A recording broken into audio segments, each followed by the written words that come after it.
Ассалаумағалейкум армағазақ арнамызға қош келдіңіз. Қазақстан және жаһанда болып жатқан ең соңғы жаңалықтарды алғашқыларға тарында білгіңіз келсе арна төмендегі бір ғана лайк және подписать етемелерін баса кетуді ұмытпаңыз. Ал онда біз бастадық.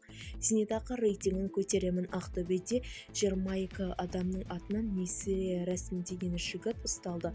Ақтөбе зейнетақы жинақтарының рейтингін көтергісі келген 20-дан астам адам алаяқ құрбаны болған. Жалпы зиян көлемі 18 миллион теңгені құрады. Зейнетақы жинақтарының рейтингін көтереміз деп ойлап 20-дан астам адам алаяқ құрбаны болды.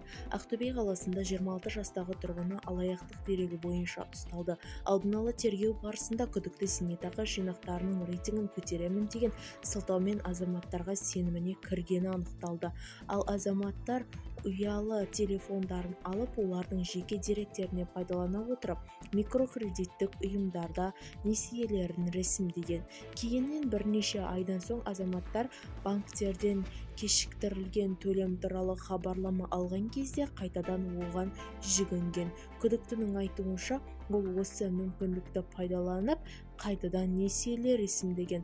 Қылмыстық әрекеттерінің нәтижесінде 22 адам зардап шекті. Жалпы зиян көлемі 18 миллион теңгеден асты.